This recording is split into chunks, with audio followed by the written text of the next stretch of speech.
தேவா, ஏன் அங்கேயே நிக்கிற நீ? உள்ளவா. என்ன திடீர்னு பாட்டிமா ஞாபகம் வந்துருச்சு உனக்கு? ஏன்? எனக்கு தேவைப்படும் போது பாட்டிமாவை நான் வந்து பார்ப்பேன். Any problem? இல்லையப்பா, எனக்கு என்ன ப்ராப்ளம் வரப்போகுது? ஆனா உனக்கு இந்த கிழவி கிட்ட பேசுறதுக்கு நேரம் கிடைக்கணுமே. எந்த நேரமும் கோவில் இல்ல வீட்டு வேலையா சுத்திக்கிட்டே இருக்க. அப்படியே இல்லைன்னா சின்ன மருமகளை பத்தி ஏதாவது யோசிச்சுட்டு இருப்ப.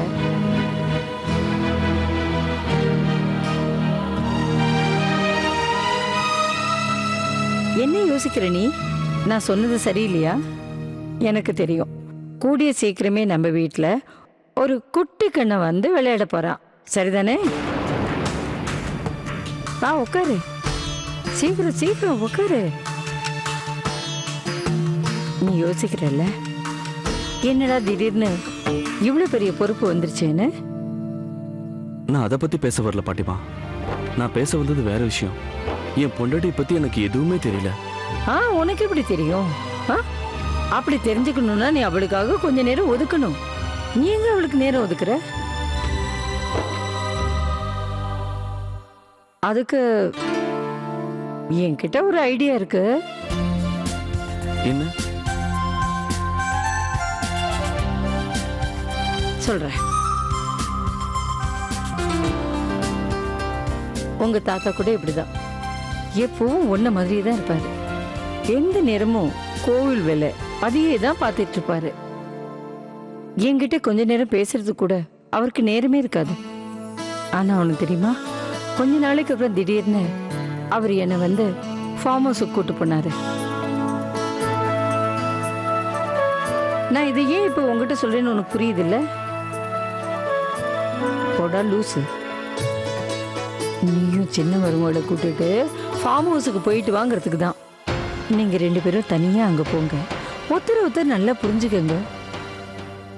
அது மட்டும் இல்ல, கல்யாணத்துக்கு அப்புறம் நீங்க ரெண்டு பேரும் எங்கேயுமே போகல, அதனால இதை நீங்க ஹனிமூனா வச்சுக்கோங்க. தேவா போ, சீக்கிரம் போ. சின்ன மருமகிட்ட சந்தோஷமான செய்தியை கேளு. போ சீக்கிரம்.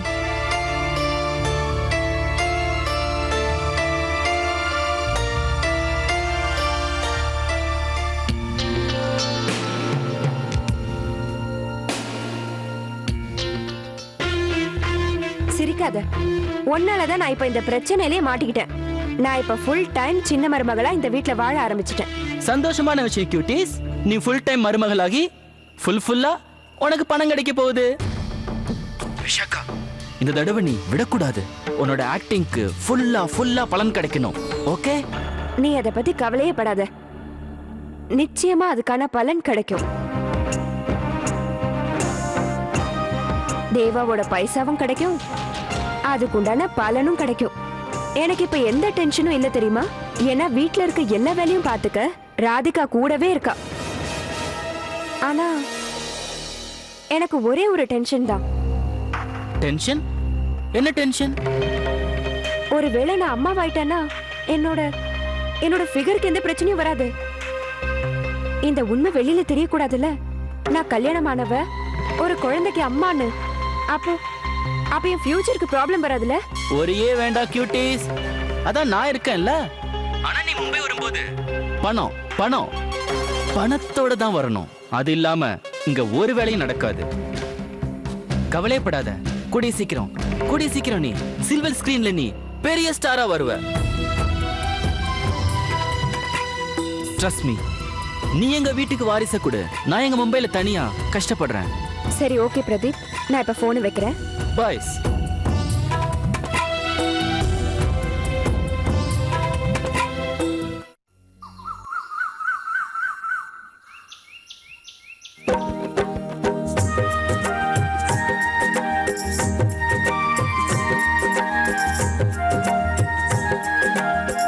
பாட்டிமா, பூஜைக்கு தயாராயிடுச்சுல்ல? இதெல்லாம் எடுத்துக்கிட்டு எங்க போயிட்டு இருக்கீங்க? ஓஹோ, மறந்துட்டேன்.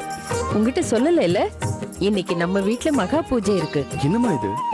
இத பத்தி என்கிட்ட சொல்லவே இல்ல. நாங்க வேற. வைஷாலி, தேவாவும் விஷாக்காவும் பூஜைக்கு இங்க இல்ல. ஏ, இன்னைக்கு சாயந்தரம் அவங்க 2 பேரும் ஃபார்ம் ஹவுஸ்க்கு போறாங்க.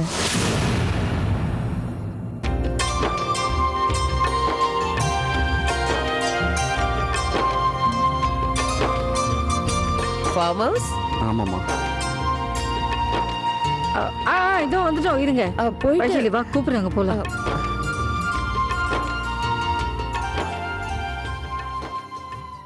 ஃபார்ம் ஹவுஸா?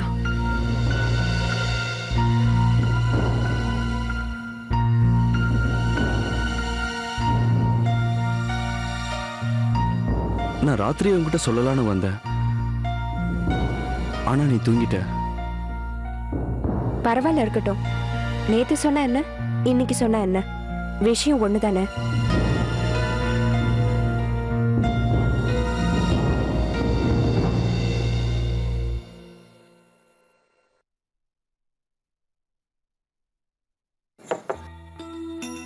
அண்ணா, நான் உள்ள வரலாமா? ராதிகா, உள்ள வா. என்ன கேள்வி கேட்கிற நீ? வா. நீங்க டிஃபனுக்கு அப்புறம் மாத்திரை சாப்பிட்டீங்களா? இல்ல, மறந்துட்டேன். இது பிருந்தாவனம் இல்ல? இது தேவாவோட லேப்டாப். இன்டர்நெட்ல ஏதோ ப்ராப்ளம் வந்துருச்சுன்னு தேவா இதை பார்க்க சொல்லி கொடுத்துருக்கான். இதுல பிருந்தாவனத்தோட போட்டோகிராஃப்ஸ்லாம் இருக்கு. தேவாவே இந்த போட்டோகிராஃப்ஸை பிருந்தாவனத்துல இருந்து கொண்டு வந்தான். இங்க பாரு.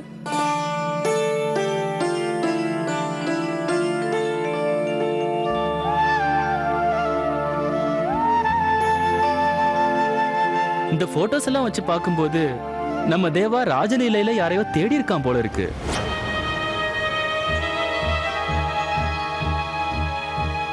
இல்ல? ஆமா. நான் வேற இங்க மருந்து பார்க்கலான்னு வந்துட்டு பிருந்தாவனத்தோட போட்டோவை பார்த்துட்டு இருக்கேன். நீ சொல்லு. மருந்தா? நான் பேப்பர்ல பார்த்தேன். என்னோட வியாதிக்கு ஏதோ மருந்து இருக்குன்னு பேப்பர்ல போட்டிருந்தாங்க. அதான் நெட்ல தேடி பார்க்கலான்னு இருந்தேன். எதுக்காக மருந்து தேடுறீங்க? ஆக்சிடென்ட் ஆனதுக்கு அப்புறம் என் உடம்புல பலம் குறைஞ்சு போச்சு. என் கால்களுக்கு என் உடம்ப தாங்குற சக்தி இல்லாம போச்சு. அதுக்கு தான் மருந்து இருக்குன்னு போட்டிருக்காங்க. மருந்து சாப்பிட்டா இதெல்லாம் குணமாயிடுமா? எப்படி குணமாகும்? ஆனா ஏதோ ஒரு நம்பிக்கையில தான் பார்த்துட்டு இருக்கேன். சரியாகும்னு எனக்கு நம்பிக்கை இல்லை. அண்ணா, ஏன் இப்படி எல்லாம் பேசுறீங்க? வாழ்க்கையில எப்பவுமே நம்பிக்கையை கைவிடக்கூடாது. ஒண்ணு முடியும்னு நீங்க மனசார நினைச்சீங்கன்னா அது கண்டிப்பா முடியும். அது மட்டும் இல்ல, நல்லவங்களுக்கு எப்பவுமே நல்லது தானே நடக்கும்னா. இப்பெல்லாம் நல்லவங்களை பார்க்கறதே ரொம்ப கஷ்டமா இருக்கு ராதிகா. சரிண்ணா, நீங்க எனக்கு ஒரு விஷயம் சொல்லுங்க. உங்ககிட்ட ஒரு விலை மதிக்க முடியாத பொருள் இருக்கு. அதை யார்கிட்டயாவது பாத்துக்க சொல்லி கொடுக்கணும்னு நினைச்சீங்கன்னா நீங்க யார்கிட்ட கொடுப்பீங்க? ஒரு நல்ல மனுஷன் கிட்டயா இல்ல கெட்ட மனுஷன் கிட்டயா? நல்ல மனுஷன் கிட்ட தான். அவ்வளவுதான். கடவுள் கூட வலிய தாங்கிக்கிறவர்கிட்ட மட்டும்தான் கொடுப்பாரு. அதனாலதான் நல்லவங்களுக்கே சோதனை வருது. நீங்க கண்ணன் மேல முழு நம்பிக்கை வைங்க, எல்லாமே சரியாயிடும். இப்ப நீங்க உங்க மருந்து தேட ஆரம்பிங்க. நான் அப்புறமா வந்து உங்களுக்கு மருந்து கொடுக்கறேன். பார்த்து பத்திரமா இருங்க. உன் வீட்டுக்காரங்க உன்னை பத்தி எங்ககிட்ட என்ன சொல்லிருக்காங்க தெரியுமா? நீ ரொம்ப நல்ல பொண்ணுன்னு. நீ எந்த இடத்துக்கு போனாலும் அந்த இடத்த சந்தோஷமா வச்சுப்பேன்னாங்க.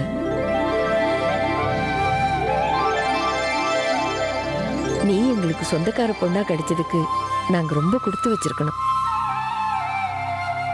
எப்பவும் சந்தோஷமா இருக்கிறவங்களாலதான் மத்தவங்களையெல்லாம் சந்தோஷமா வச்சுக்க முடியும்.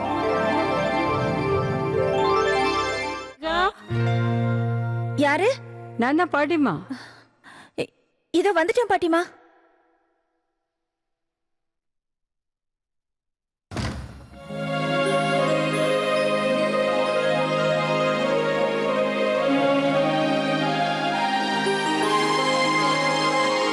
இது பாரு ராதிகா, நான் உங்ககிட்ட ஒரு விஷயம் சொல்ல வந்தேன். சொல்லுங்க. இதை கேட்கும்போது உனக்கு விசித்திரமா தான் இருக்கும். என்ன பாட்டிமா, நீங்க ஏன் அப்படியெல்லாம் சொல்றீங்க? என்ன விஷயம்னு சொல்லுங்க. தேவா விஷாகாவை கூப்பிட்டுட்டு ஃபார்ம் ஹவுஸுக்கு போகிறான். ஒரு 4-5 நாள் இருப்பாங்க. அங்கே போனால் அவங்க 2 பேரும் கொஞ்ச நாள் தனிமையில் இருக்க முடியும், ஒருத்தர் ஒருத்தர் புரிஞ்சுக்கவும் முடியும். எனக்கு என்னவோ அந்த ஃபார்ம் ஹவுஸுக்கு போகிறது சின்ன மருமகளுக்கு பிடிக்குமா என்னன்னு தெரியல, சந்தேகமா இருக்கு. நீ அவ கூட போனீன்னா அவளுக்கு கொஞ்சம் உதவியா இருக்கும்ல.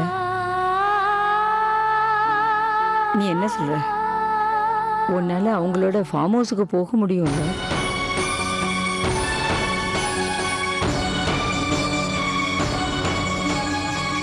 போவே இல்லைம்மா?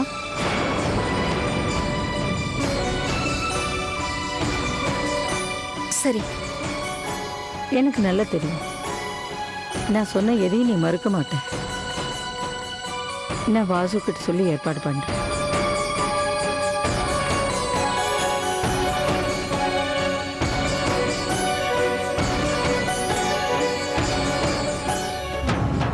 தேவா விஷாகாவை கூப்பிட்டுட்டு ஃபார்ம் ஹவுஸ்க்கு போகிறான்.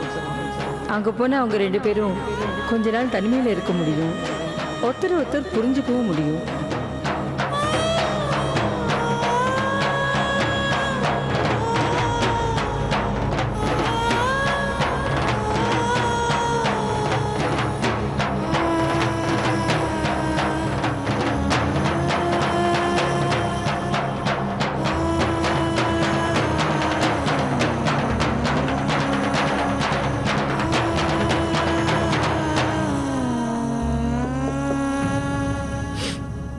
யாரு? நான் தான் தேவா.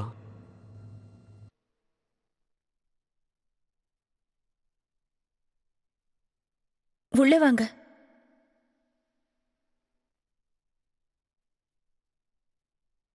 ஏதாவது வேலையா வந்தீங்களா? இல்ல, நான் விஷாக்கா கூட ஃபார்ம் ஹவுஸ் போக போறேன்.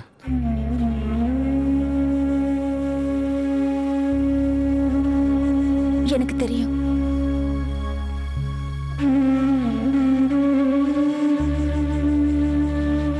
உங்களுக்கு தெரியும்னு எனக்கு தெரியும்.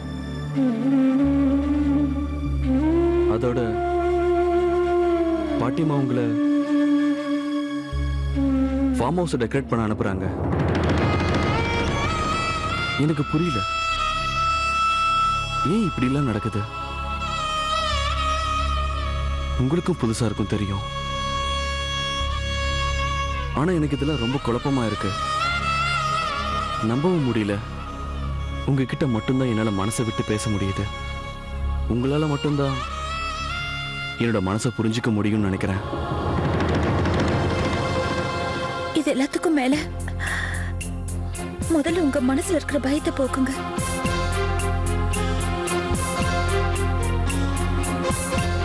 நீங்க உங்க வாழ்க்கையை ஆரம்பிக்கிறதுக்கான முதல் படி இது. முதல் படியில கால் எடுத்து வைக்கவே இவ்வளவு யோசிச்சீங்கன்னா அப்புறம் எப்படி வாழ்க்கையை நடத்துவீங்க? தேங்க்ஸ்.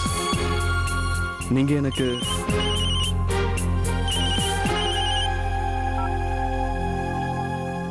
ஹலோ தேவ மாப்பிள்ள. வணக்கம்ப்பா, சொல்லுங்க. ராதே ராதே. மாப்பிள்ள, தப்பா நினைக்கலன்னா, உங்களுக்கு ஆட்சேபனை இல்லைன்னா நான் கொஞ்சம் ராதிகாட்ட பேசலாமா? ஏன் அப்படி கேக்குறீங்க? தாராளமா உங்ககிட்ட பேசுங்க. ஒரு நிமிஷம். உங்க அப்பா கிட்ட இருந்து போன்.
ராதிகா, நீ பேசும்போது உன்னோட குரல் ஒரு மாதிரியா இருக்கு. அதெல்லாம் ஒண்ணு இல்லப்பா. நீங்க எப்படி இருக்கீங்க? வீட்ல எல்லாரும் எப்படி இருக்காங்க? நாங்கெல்லாம் நல்லா தான் இருக்கோமா. நீ எப்படி இருக்க சொல்லு. நான் இங்க ரொம்ப சந்தோஷமா இருக்கேன்ப்பா. அவ விஷாகா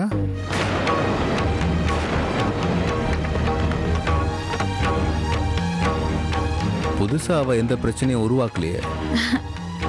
இல்லப்பா, விஷாக்காவும் இங்க சந்தோஷமா இருக்கா, நல்லபடியா நடந்துக்கிறா. எதுக்கும் நீ அவளை கவனிச்சுக்க.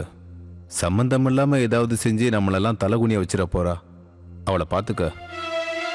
அதெல்லாம் ஒண்ணும் ஆகாதுப்பா, நீங்க கவலைப்படாதீங்க. இங்க என் கூட என் கண்ணா இருக்காருல்ல.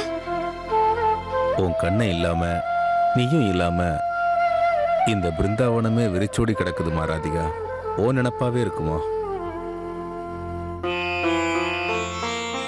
எனக்கும் இங்க அப்படிதான்ப்பா. உங்க ஞாபகமும் பிருந்தாவனத்து ஞாபகமும் அதிகமா வருது. கொஞ்ச நல்ல விஷாக்காவும் சரியாயிடுவா. நான் நம்ம பிருந்தாவனத்துக்கு சீக்கிரமா வந்துருவேன். ஆமாமா, கடவுள்கிட்டையும் நாங்க அதைத்தாமா வேண்டிக்கிட்டு இருக்கோம். சீக்கிரமா விசாகா குடும்ப பாரத்தை பொறுப்பா ஏத்துக்கணும். நீயும் பிருந்தாவனத்துக்கு திரும்ப வரணும். சரி சரி, அம்மா கிட்ட பேசு.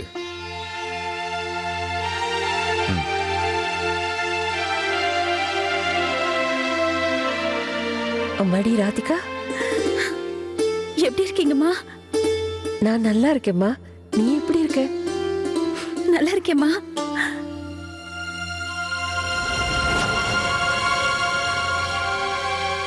நான் உங்ககிட்ட ஒண்ணு கேக்குறேன்.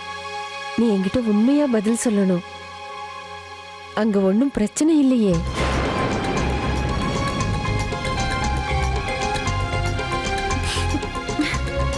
இல்லம்மா, ஒரு பிரச்சனையும் இல்ல. தேவா மாப்பிள்ள விஷாக்காவை ஏத்துக்கிட்டாருல? அவங்களுக்குள்ள எந்த மனஸ்தாபமும் இல்லையே? சண்டை கிண்ட இல்லம்மா, எல்லாம் நல்லபடியா இருக்கு. அது மட்டும் இல்ல, இன்னைக்கு மாப்பிள்ள விஷாக்காவை வெளியில கூட்டிட்டு போறாரு. அவங்க கொஞ்ச நாளைக்கு தனியா இருக்க போறாங்கம்மா. நல்ல விஷயம் சொன்னம்மா. கடவுள் எல்லாத்தையும் நல்லதுக்காகத்தான் செய்வாருங்கிறது உண்மைதான். சரிம்மா, நான் வச்சிடுறேன். அங்க எல்லாத்தையும் நீ பாத்துக்க.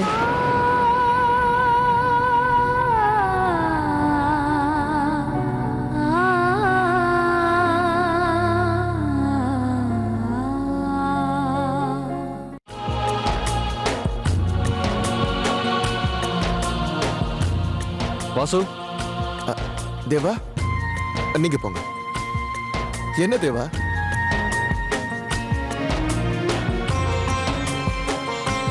என்னாச்சு தேவா? ரொம்ப டென்ஷனா இருக்க? ஏதாவது ப்ராப்ளமா? நான் ஒண்ணு கேட்கட்டா? ரெண்டே கேளு. ராதிகா என்ன மாதிரி பொண்ணு?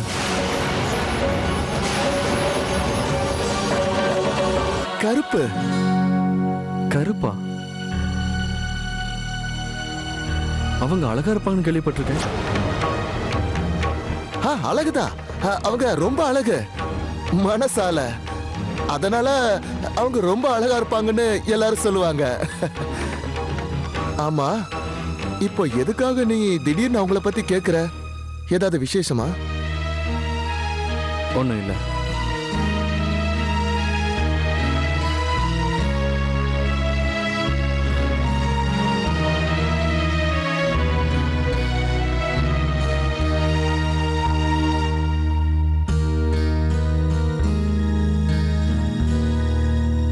அவரோட போன் அவர்கிட்ட கொடுத்துருங்க. அப்பா கிட்ட இந்த போன் வந்ததுன்னு கொடுத்தாரு. அது பாட்டிமா உங்ககிட்ட சொன்னாங்கல்ல? இப்போ நம்ம ஃபார்ம் ஹவுஸ் போலாம்ல? நான் தயாராயிட்டு வரேன்.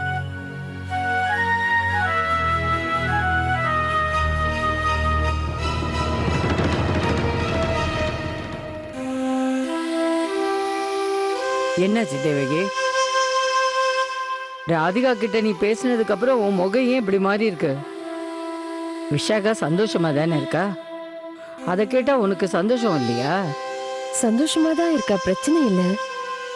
ஆனா ஒரு பொண்ணு சந்தோஷமா வாழ இன்னொரு பொண்ணு வாழ்க்கைய துக்கத்துல தள்ளி இருக்கோமே, அதான். ராதிகாக்கு என்ன குறைச்சல் இப்போ? கோபுரத்துல உட்காந்து குரங்கு மாதிரி தானே இருக்கா. நீ தேவையில்லாம கவலைப்படாத தேவகி. அம்மா, இதெல்லாம் இப்படியே எவ்வளவு நாளைக்கு போகும்? என்னது? நாம இன்னும் இந்த 3 பேர் வாழ்க்கையில எத்தனை நாள் விளையாட போறோமா? தேவா மாப்பிள்ள மனசு மாதிரி கல்யாணத்தை ஏத்துக்கிட்டாரு. ஆனா விஷாக்கா அதை ஒத்துக்க மாட்டேங்கிறாளே. விஷாக்கா இந்த கல்யாணத்துக்கு ஒத்துக்கிட்டா, மனசார ஒத்துக்கிட்டா. இருக்கலாமா, ஆனா கடவுள் அதை ஒத்துக்கலையே. எப்பவுமே முக்கியமான பூஜையெல்லாம் ராதிகாவை வச்சுதான் நடக்குது. ராதிகாவுக்கு தான் எல்லா உரிமையும் இருக்கு. இருந்தாலும் நம்மள நாமே ஏமாத்திக்கிறோம். நாம தாம உண்மையை மறைச்சு பொய் சொல்றோம். தேவாவோட மனைவி விஷாக்கா இல்ல, ராதிகா தான். என்னது என்ன சொல்ற தேவகி நீ? அம்மா, நான் இதுக்கெல்லாம் பயப்படாம இருக்கணும்னு நீங்க நினைக்கலாம். இப்படி பண்றது எனக்கு சரியா தெரியல. தேவா மாப்பிளையும் விஷாக்காவும் நெருங்கி பழக வேண்டாம் முயற்சி செய்யலாம். எனக்கு என்னமோ அப்படி தோணல. என் மனசு கலங்குது. இதுல கடவுளுக்கு விருப்பம் இல்லைன்னு நினைக்கிறேன். அவர் நடக்க விட மாட்டாரு.